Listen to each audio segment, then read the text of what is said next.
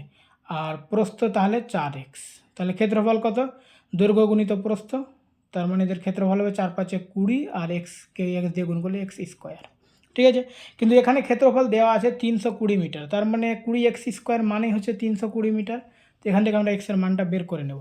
এক্সের মান যদি আমরা বের করি তাহলে x² সমান হবে 320কে 20 দিয়ে যদি ভাগ করি, 320কে যদি 20 দিয়ে করি তাহলে কত হবে 16, তার মানে x² সমান হচ্ছে 16। তো x সমান তাহলে হয়ে যাবে কত, 16 বর্গমূল মানে 4। x সমান যদি 4 হয় তো দৈর্ঘ্য সমান কত হবে 20, আর প্রস্থ সমান তাহলে, প্রস্থ তো 4x, প্রস্থ সমান তাহলে 16, ঠিক আছে। এখানে কি চেয়েছে, দৈর্ঘ্য এবং প্রস্থের পার্থক্য চেয়েছে, তো 20 আর 16 পার্থক্য 4, অপশন সি হচ্ছে অ্যান্সার। যদি দৈর্ঘ্য চাইতো তাহলে 20 হতো, প্রস্থ চাইলে 16 হতো, ঠিক আছে। পরিসীমা চাইলেও আমরা এখান থেকে বের করতে পারতাম, ঠিক আছে। চলো পরের অঙ্ক দেখো, এখানে এটা এত বড় বড় গুণ না করে এটা বীজগণিতের নিয়মে করো। এটা সূত্র কিসের আসছে, a-b² প্লাস 4ab, এটা আসছে। তো এটা কিসের সূত্র, এটা হচ্ছে a+b², ঠিক আছে। a+b² এর সূত্র হবে a-b² প্লাস 4ab। ওকে, a+b² এর সূত্র আরও হয় a² প্লাস 2ab, আমরা যেটা একদম জাতীয় সূত্র জানি, কিন্তু এটা সূত্রও হয় কিন্তু, ঠিক আছে। a+b² থেকে a-b² প্লাস 4ab করা যায়। তো এ মানে কি 325 আর বি মানে হচ্ছে 375, 275, এটাকে যোগ করে নাও, তাহলে 325 মানে 325 যোগ 275, এদের হোল স্কোয়ার বের করতে হবে। তো এটা যোগ করলে কত হবে, 300 আর 200 500 আর 75 আর 25 100 600, তো 600-র স্কোয়ার বের করতে হবে, তাই তো। তো 6-এর স্কোয়ার 36 আর 2টা শূন্যর স্কোয়ার 4টা শূন্য, 36 4টা শূন্য, অপশন বি এ রয়েছে, এটাই অ্যান্সার। ওকে, একটি আয়তক্ষেত্রের দৈর্ঘ্য এবং প্রস্থের পার্থক্য 10 মিটার। আচ্ছা, পার্থক্য বলেছে 10 মিটার মানে কি, আমি যদি দৈর্ঘ্যটাকে, আচ্ছা এখানে লিখেই দিই, হ্যাঁ, আচ্ছা রাখছি ওটা, দৈর্ঘ্য আর প্রস্থের পার্থক্য 10 মিটার। চলো আগেও দেখি, যদি পরিসীমা 140 মিটার হয়, আচ্ছা পরিসীমা 140 মিটার, পরিসীমার সূত্র কি, 2 গুণিত দৈর্ঘ্য যোগ প্রস্থ, এটা হচ্ছে আয়তক্ষেত্রের পরিসীমার সূত্র। এটা সমান বলেছে 40 মিটার, তাহলে দৈর্ঘ্য যোগ প্রস্থ সমান কত হবে, লেখাটা খারাপ হয়ে গেল, 40 140 হয় না, 140/2, তার মানে দৈর্ঘ্য যোগ প্রস্থ সমান হচ্ছে তাহলে 70, ঠিক আছে। আচ্ছা এখানে আমি যদি এটাকে লিখে দিই যে দৈর্ঘ্য যোগ প্রস্থ সমান হচ্ছে 70, আর এখানে দেখো বিয়োগ, যদি পার্থক্য বলেছে 10, তার মানে দৈর্ঘ্য বিয়োগ প্রস্থ, পার্থক্য মানে বিয়োগ, তাহলে কি কত বলেছে 10, এই দুটোকে যোগ করো, যোগ করলে দৈর্ঘ্য আর দৈর্ঘ্য মানে দুটো দৈর্ঘ্য হবে 2 দৈর্ঘ্য, আর প্রস্থ প্লাস মাইনাসে কেটে যাবে, আর এটা যোগ করলে হবে 80, তার মানে 2 দৈর্ঘ্য সমান যদি 80 হয় তাহলে দৈর্ঘ্য সমান কত, 80কে 2 দিয়ে ভাগ মানে 40, ঠিক আছে। আচ্ছা চেয়েছে কি আমাদের ক্ষেত্রফল চেয়েছে না। আচ্ছা দৈর্ঘ্য সমান যদি 40 হয় তো প্রস্থ সমান কত হবে, দেখো দৈর্ঘ্য আর প্রস্থের পার্থক্য 10 মিটার, তাই তো, তার মানে 40 থেকে 10 বিয়োগ করলে প্রস্থ হবে, তো প্রস্থ তাহলে হয়ে যাবে কত 30, দেখো 40 আর 30-এর পার্থক্য 10 হয়ে যাচ্ছে, দৈর্ঘ্য আর প্রস্থ আমরা পেয়ে গেলাম। এবার কী চলেছে ক্ষেত্রফল, তো ক্ষেত্রফল মানে দৈর্ঘ্য গুণিত প্রস্থ, অর্থাৎ 40 গুণিত 30 মানে 3 4 12 মানে 1200 হবে অ্যান্সার, ক্ষেত্রফল হচ্ছে 1200, ঠিক আছে। এ বি এবং সি এর গড় ওজন হচ্ছে 30 কেজি। আচ্ছা, তো মোট ওজন কত, তিনজনের গড় যদি 30 হয় তো মোট হবে তাহলে 3 3 90, তার মানে মোট মানে কি তিনজনের গড়ে ওজনের সমষ্টি, অর্থাৎ এ প্লাস বি প্লাস সি সমান হচ্ছে 30 গুণিত 3 মানে 90, একবারে লিখে দিলাম, ঠিক আছে। মোট ওজন গড় যদি 30 হয় তো তিনজনের মোট হবে 90। আচ্ছা এ বি এর গড় 32 কেজি, তো দুজনের এখানে গড় বলেছে 32 কেজি, তো দুজনের মোট মানে সমষ্টি কত হবে তাহলে 32 দিয়ে 64 কেজি, এটা 3 জন ছিল তো 3 দিয়ে গুণ করলাম, 3 ত্রিশে, এটা 32 দিয়ে 64। আর কি বলছে, বি এবং সি এর গড় হচ্ছে 38 কেজি। তো বি এবং সি এর গড় যদি 38 হয় তাহলে মোট কত হবে, 38 দিয়ে 76, ঠিক আছে। এবার এটিকে যদি যোগ করে নাও তো কী হবে, A plus B plus B plus C, মানে এটা একবার লিখবো একবার এটা লিখবো যোগ দিয়ে, ঠিক আছে। আর সংখ্যাটিকে যোগ করে নাও তাহলে কত হবে, 4 6 10, 6 7 13 14, 140। এবার এখানে একটা জিনিস দেখো, এখানে এ প্লাস বি প্লাস সি আছে 90, তার মানে এখানে এ প্লাস বি প্লাস আর সি এটির মান 90 হবে, আর একটা বি এক্সট্রা আছে, ঠিক আছে। তার মানে এ প্লাস বি প্লাস সি এর মান 90, এই 90 যদি এখান থেকে আমরা বিয়োগ করে দিই 140-এর মধ্যে থাকে, তাহলে বি এর মানটা শুধু এখানে পড়ে থাকবে, তাই তো। বি এর আমরা যদি এটি বিয়োগ করে দিই তো হয়ে যাবে কত, 50। তার মানে বি এর ওজন কত হবে তাহলে 50, অপশন বি হচ্ছে অ্যান্সার, ঠিক আছে। 100টি সংখ্যার গড় এতটি, 50টি নতুন সংখ্যা যোগ করার পর এতটি হয়, নতুন যোগ করা সংখ্যাগুলির যোগফল কত। আচ্ছা, 100টি সংখ্যার গড় হচ্ছে এতটি, তার মানে মোট কত, 100 গুণিত 53.5, তার মানে এটা গুণ করলে কত হবে, 5350 হবে, ঠিক আছে। আচ্ছা, এটা মোট হয়ে গেল 100টি সংখ্যার মোট বা যোগফল 5350। এবার এখানে 50টি সংখ্যা নতুন যোগ করা হলো, তার মানে সংখ্যা হয়ে গেল 150টি, তাই তো। আচ্ছা, এইভাবে না লিখে গুণ করতে যেতে সুবিধা হয় এভাবে করতে হবে। সংখ্যা 150টি হয়ে গেল, গড় হচ্ছে এতটি 74 1। তো এটা যদি মোট বের করি তো আমরা 150টি সংখ্যা হয়ে গেল, তার মানে 150 দিয়ে গুণ করব। 150 গুণ করে হলে বুঝতে পারছো আগে 100টি সংখ্যা ছিলই, আর 50টি সংখ্যা নতুন যোগ হলো মানে 150টি সংখ্যা হয়ে গেল। এর গুণ যদি করি আমরা এখানে 0 0 0, ঠিক আছে। 5 দিয়ে করলে 5 একে 5, 4 5 20, আর 5 7 35 37,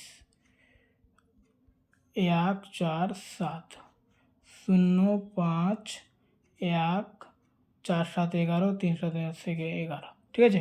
এবার যদি একটার পর দশমিক হবে, এখানে দশমিক বসিয়ে দাও, তো এটা দরকার নেই, আর দশমিক উঠে যাবে, তাহলে কত হচ্ছে 11115। এটা 150টি সংখ্যার যোগফল, আর 100টি সংখ্যার যোগফল এতটি পেয়েছি। তো আমরা যদি এটা বিয়োগ করে দিই 150টি সংখ্যার যোগফল থেকে 100টি সংখ্যার যোগফল, তার মানে 50টি সংখ্যার যোগফল এখানে পেয়ে যাব। তাহলে বিয়োগ করলে 5, 11 থেকে 5 বার 6, 10 থেকে 3 বার 7, 10 থেকে 5 বার 5। এটা 150টি সংখ্যার যোগফল, এটা 100টি সংখ্যার যোগফল, এটা বিয়োগ করলে 50টি সংখ্যার যোগফল। আর এখানে চেয়েছে নতুন যোগ করা সংখ্যাগুলির যোগফল কত, নতুন সংখ্যা মানে 50, তো 50টি সংখ্যার যোগফল হবে 5765, অপশন এ হচ্ছে অ্যান্সার, ওকে। 3টি বিভিন্ন রাস্তার মোড়ে ট্রাফিক লাইট যথাক্রমে প্রতি 30 সেকেন্ড, 45 সেকেন্ড এবং 60 সেকেন্ড পর পর পরিবর্তিত হয়। যদি তারা সবাই একসাথে সন্ধ্যা 7টায় পরিবর্তিত হয়, তবে আবার কখন তারা একসাথে পরিবর্তিত হবে। দেখো, প্রথমে আমাদের কি করতে হবে, লসাগু বের করতে হবে। এই ধরনের অঙ্ক পেলে আমাদের লসাগু বের করতে হবে। তো 30, 45 আর কি 60, এদের লসাগু বের করো। চলো একবারে 15 দিয়ে দাও, বড় সংখ্যা দিয়ে দিই। 15 দিয়ে 30, 3 × 45, 4 × 60, আর একবার যাবে 2 দিয়ে, 2 1 2, 3টা নেমে যাবে, 2 দিয়ে 4। লসাগুর জন্য যাচ্ছে, গসাগু হলে কিন্তু যেত না, ঠিক আছে। এটা যদি লসাগু বের করতে সবটা গুণ করতে হবে। 15 দিয়ে 30, 3 3 90, 90 দিয়ে 180, তার মানে 180। আচ্ছা, প্রত্যেকটা দেখো সেকেন্ডে আছে, তার মানে 180 সেকেন্ড হচ্ছে লসাগু। আচ্ছা, 180, তার মানে 7টায় একবারে বাজার পরে, সন্ধ্যা 7টায় একবারে বাজার পরে 180 সেকেন্ড পর আবার বাজবে। তো 180 সেকেন্ড মানে কি 3 মিনিট, এটাকে 60 দিয়ে যদি ভাগ করে দিয়ে মিনিট হয়ে যাবে, তার মানে 3 মিনিট। অর্থাৎ 7টায় একবারে বাজার পর, তারা বাজা বলেন এটা, হ্যাঁ লাইট বলেছে পরিবর্তন, ঠিক আছে একই জিনিস। তো 7টায় একবারে পরিবর্তিত হওয়ার পর 3 মিনিট পর আবার পরিবর্তিত হবে, তার মানে 7টা 3-এ পরিবর্তিত হবে, ঠিক আছে। একটি বস্তুর বিক্রয় মূল্য এতই টাকা, লাভের শতকরা হার 25%, বস্তুটির ক্রয় মূল্য কত। আচ্ছা দেখো কি বলছে, একটা জিনিস যদি আমি 100 টাকায় কিনি তো 25 টাকা লাভে বিক্রি করব, মানে 125 টাকায় বিক্রি করব, ঠিক আছে। 100 টাকার জিনিস 125 টাকায় বিক্রি করব, কিন্তু এখানে বলছে বিক্রয় মূল্য এতই টাকা। তো আমরা বিক্রয় মূল্য কত পেয়েছি 125, তো 125-এর মানই হচ্ছে 5625 বিক্রয় মূল্য এটা। তো ঠিক আছে, তো আমাদের কী চেয়েছে, ক্রয় মূল্য চেয়েছে। আমাদের ক্রয় মূল্য কত, 100, বিক্রয় মূল্য 125 হয়েছিল। তো 125-এর মান এটা বসিয়ে দিলাম, আমাদের ক্রয় মূল্য 100 হয়েছে, তো 100-র মান বের করবো, তাহলে ক্রয় মূল্যের মান বেরিয়ে যাবে। তো 100 সমান কত, চলো ঐকিক নিয়মে করে নাও। 5056 গুণিত, এটা উল্টে যাবে 100/125, ঠিক আছে। 5 দিয়ে কাটলে এটা হবে 5 × 5 = 25, 5 দিয়ে কাটলে এটা হচ্ছে 5 × 1 = 5, এটা 5 দিয়ে কাটলে 25, আমি ভুলভাল বলছি, লিখেছি ঠিকই, ঠিক আছে। 5 × 25 = 125, আর এটা 5 × 1 = 5, 5 × 1 = 5, 5 × 2 = 10, 5 × 5 = 25, 1125। 25 দিয়ে যদি এটা কাটি, তো 4 × 25 = 100, আর 125, তো 5 × 25 = 125, তাহলে 45-কে যদি 100 দিয়ে গুণ করি তো 4500, অপশন এ হচ্ছে অ্যান্সার। ওকে, এ বি এর থেকে 20% কম।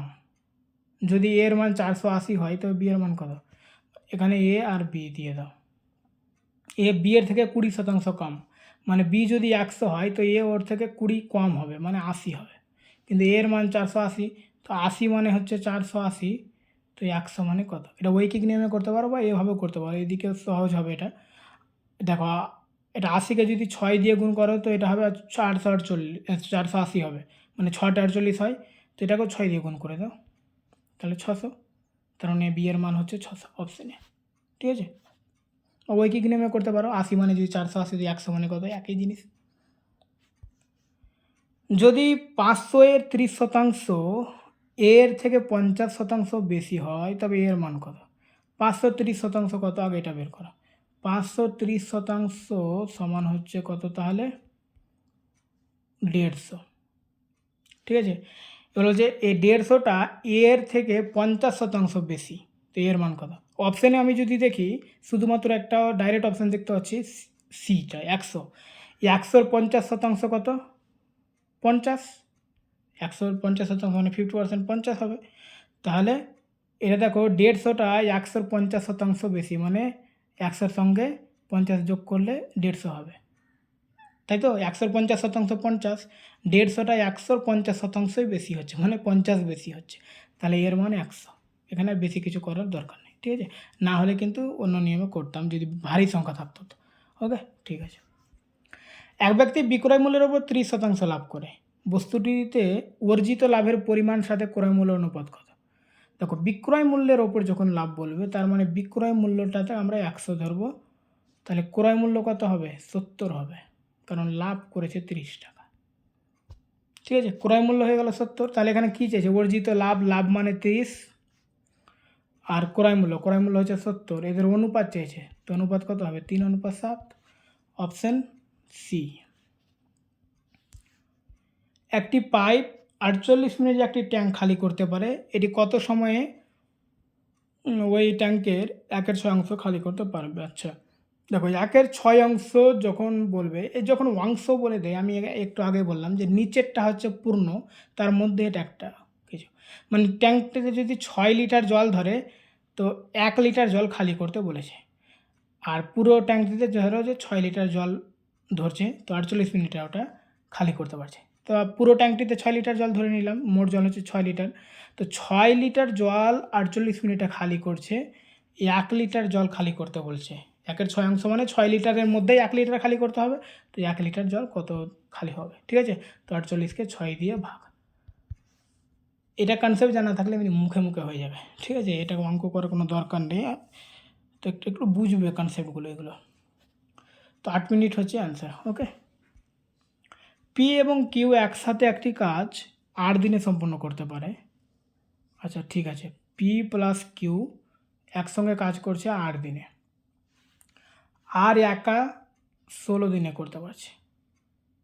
পি কিউ আর একসাথে, আচ্ছা ঠিক, মোট কাজ কত, তাহলে এদের লসাগু, তো এদের লসাগু হবে 16, 16কে 8 দিয়ে ভাগ করলে 2, 16কে 16 দিয়ে ভাগ করলে 1, তার মানে পি আর কিউ এর ক্ষমতা হচ্ছে 2, আর আর এর ক্ষমতা 1, তার মানে একসঙ্গে ওরা একদিনে 3টে কাজ করতে পারবে। একদিনে 3টা কাজ করবে, কাজ করতে কটা হবে, 1/2 অংশ মোট কাজের, ঠিক আছে, ওই কাজের 1/2 অংশ, তো কাজ তো আমরা পেয়েছি, লসাগু মানে মোট কাজ, তো 16টা, তো 16টার 1/2 অংশ মানে হাফ, অর্থাৎ অর্ধেক, 8টা, তো তো একদিনে ওরা 3টা কাজ করছে, তো 8টা কাজ কয়দিনে করবে? 8কে 3 দিয়ে ভাগ, ওটাই অ্যান্সার হচ্ছে 8/3। ঠিক আছে। রেলগাড়ি এ এবং রেলগাড়ি বি এর মোট দৈর্ঘ্য 800 মিটার। ট্রেন দুটি বিপরীত অভিমুখে গতিশীল। রেলগাড়ি এ এবং রেলগাড়ি বি এর মোট গতিবেগ 40 মিটার পার সেকেন্ড। ট্রেন দুটি একে অপরকে কত সময় অতিক্রম করবে? দেখো 40 মিটার পার সেকেন্ড মানে কি? 1 সেকেন্ডে যায় 40 মিটার, অর্থাৎ 40 মিটার যেতে টাইম লাগছে 1 সেকেন্ড, গতিবেগ যেটা বলেছে। ওরা যাবে কত? 800 মিটার। তো 800 মিটার যেতে ওদের কত টাইম লাগবে, এটাই তো চেয়েছে। তাহলে 40কে যদি আমরা 800 দিয়ে ভাগ করে দিই, 800কে 40 দিয়ে ভাগ, তাহলে 20 হবে। অপশন বি হচ্ছে অ্যান্সার। ওকে, একদম ইজি অঙ্ক। একটি রেলগাড়ি দাঁড়িয়ে থাকা এক ব্যক্তিকে 4 সেকেন্ডে অতিক্রম করে। একই গতিবেগে ট্রেনটি ওয়াই মিটার দীর্ঘ একটি প্ল্যাটফর্মকে 12 সেকেন্ডে অতিক্রম করে। রেলগাড়িটির দৈর্ঘ্যের সাথে রেলগাড়ি ও প্ল্যাটফর্মের মোট দৈর্ঘ্য অনুপাত কত? এখানে ওয়াইটা বাদ দিয়ে দাও। একটা জিনিস দেখো, যখন কোনো ব্যক্তিকে রেলগাড়ি অতিক্রম করবে তখন ওরেলগাড়ি নিজের দৈর্ঘ্যটা অতিক্রম করবে। তো একটা ব্যক্তিকে অতিক্রম করতে রেলগাড়ির সময় লাগছে 4 সেকেন্ড। তো আমি ধরে নিলাম যে তার মানে দৈর্ঘ্যটা ওর 4 মিটার, অর্থাৎ 4 সেকেন্ডে 4 মিটার। 4 মিটার তো ট্রেনের দৈর্ঘ্য হয় না, অঙ্কর জন্য ধরে নিলাম। ঠিক আছে। তো 4 সেকেন্ডও 4 মিটার গেল। 4 সেকেন্ডেও যদি 4 মিটার যায়, তো 12 সেকেন্ডে অবশ্যই 12 মিটার যাবে। এবার 12 সেকেন্ড যখন গিয়েছে তখন কি ও নিজের দৈর্ঘ্য প্লাস প্ল্যাটফর্মের দৈর্ঘ্য যাবে।